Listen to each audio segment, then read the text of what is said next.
अस्सलाम वालेकुम dear students, उम्मीद करती हूँ आप खैरियत से होंगे। जी तो स्टूडेंट्स, लास्ट टाइम हमने सबक नंबर 1 पढ़ा था, ठीक है। सबक नंबर 1 में हमने जो पुस्तकें की थी उसमें मैंने आपको बेसिक जो 4 कंपोनेंट थे ना वो बताए थे। वो आप लोगों को याद हो शायद। अगर आपने वो लेसन नहीं देखा, वो वीडियो नहीं देखी, तो सबसे पहले आप लोगों को वीडियो देखनी है, उसको देखना है कि उसमें क्या होगा। उसमें बेसिक कंपोनेंट 4 थे, अलिफ, बे, रे और शेप ऑफ नून, लाइक नून बोलना, ठीक है। आज बेटा हम हरूफ तहज्जी की अदायगी मतलब लाइक आपको मैं ये बताऊंगी कि हरूफ तहज्जी जो है ना ये हमारा बेसिक राइटिंग के लिए बहुत ज़्यादा ज़रूरी है कि इसको हमने कैसे लिखना है। जब तक हम हरूफ तहज्जी को सही तरह नहीं लिखेंगे, उसके जो हरूफ हैं, हरफ हैं, सही से अदा नहीं करेंगे, तब तक हमारी हैंड राइटिंग जो है ना वो उसमें हम इम्प्रूवमेंट नहीं लेके आ सकते, ठीक है। तो बेटा एक बात में याद रखिए भी, जैसे क्या है कि डोंट फोकस ऑन फ्रूट्स, ठीक है, focus on roots. If roots are good then automatically fruits are very good. तो बेटा देखना क्या है कि हमारी रूट्स जो है ना वो रूट्स मजबूत होनी चाहिए। लाइक हरूफ तहज्जी जो है वो हमारी लिखाई के लिए हमारे रूट्स हैं, ठीक है। ये हमारी बुनियाद है, बेसिक बुनियाद। ये हमारी ठीक होगी देन हम आगे से चल सकेंगे। देखिए बेटा बहुत से बच्चे हैं जो इस चीज को बॉदर नहीं करते कि मतलब ठीक है जैसे लफ्ज आ रहा लिखते जा रहे हैं। बहुत से मतलब जब हम पैराग्राफ लिखते हैं, पैराग्राफ में हमारी इतनी मिस्टेक्स होती हैं, हरूफ तहज्जी की इतनी मिस्टेक्स होती हैं कि हमें समझ नहीं आ रही होती कि ये लफ्ज लिखा गया है, इसको कैसे लिखना था। उसकी वजह से उनके बहुत ज्यादा मार्क्स की डिडक्शन हो जाती है, ठीक है। तो हमारे देखिए रोल मॉडल जो है ना हमारे बच्चों के लिए वो है टीचर।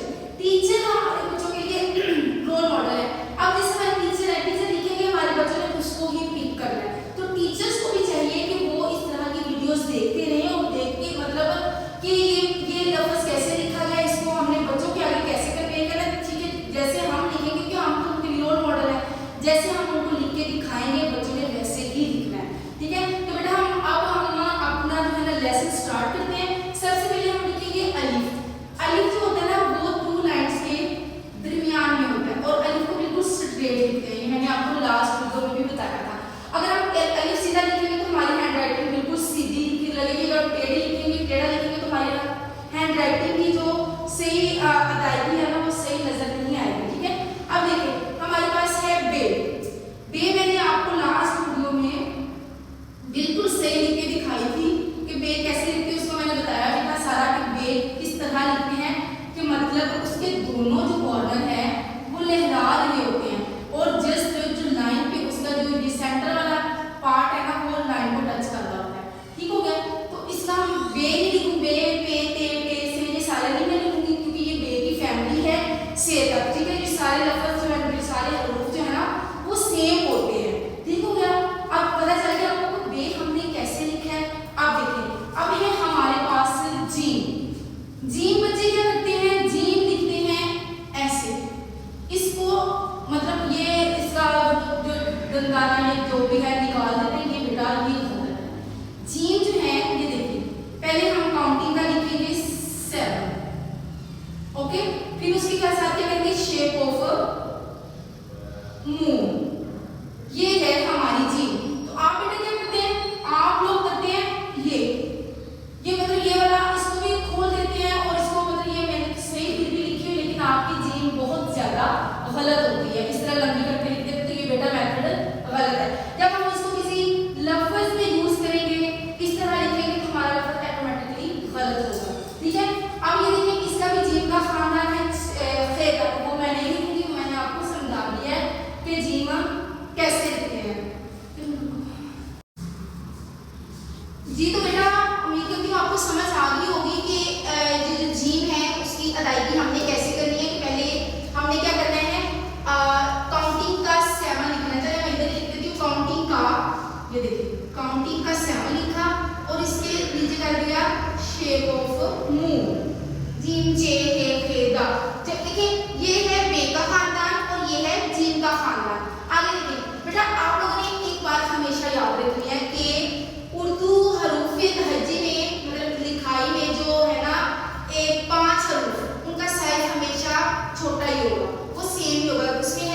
दाल, रे, हे, वाओ, हमजा, उसको आप शॉर्ट फॉर्म में ले लें दोरा हमजा।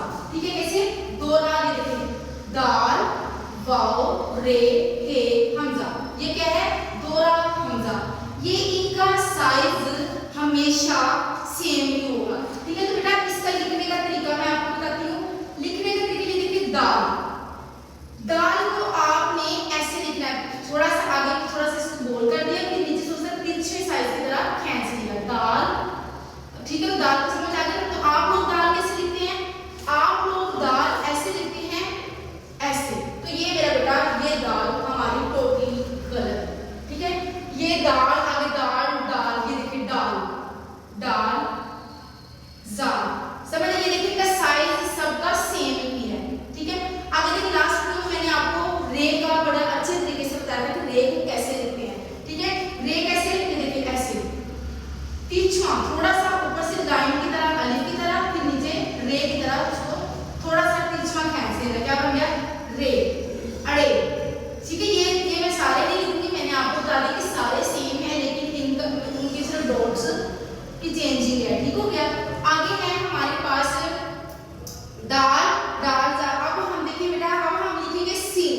सीन को हमने कैसे लिखना है, ये देखिए सीन अरेबिक में तीसरे पारे में देखिए सीन ते, ये देखिए अरेबिक वाला 3 जो होता है ना 3, वो पहले लिखना है, फिर नीचे क्या कर देना है शेप ऑफ मून। मतलब ये देखिए जैसे कि 3 फिंगर्स है ना, ये बराबर नहीं है, इक्वल नहीं है, इसी शेप में आपने सीन के दंताने बनाने। ओके, देखिए आप लोग क्या करते हैं, आप लोग करते हैं सीन, ये मेरा बेटा बिल्कुल गलत। ऐसे सीन को नहीं लिखना, ऊपर से थोड़ा सा बड़ा, फिर छोटा, फिर छोटा, फिर छोटा। ठीक है, ये देखिए सीन, ये हो गया शीन। समझ आ गई जी? तो स्टूडेंट्स उम्मीद करती हूँ आपको सीन की अदायगी की समझ आ गई होगी। ये देखिए सीन जो है, ये देखिए ऐसे, ये देखिए 1 2 3, मतलब दर्जा बदर्जा, पहले ऊपर फिर उसके नीचे फिर उसके नीचे, इस तरह इसके जो आपने दंदाने हैं ना उनकी अदायगी करनी है। ठीक हो गया। अब है हमारे पास स्वाद। स्वाद में बेटा ये देखिए स्वाद लिखने का जो तरीका है, आपने एप्पल के सीड्स देखे होंगे, लाइक वो किस तरह होते हैं, देखिए ऐसे स्वाद कि पहले हमने सेब के सीड्स बनाए। ओके, फिर उसके बाद क्या किया, इसको ऐसे किया और शेप ऑफ मून, ये क्या बन गया स्वाद। देखिए स्वाद, ये है स्वाद। और आप लोग क्या करते हैं, आप लोग स्वाद लिखते हैं ऐसे।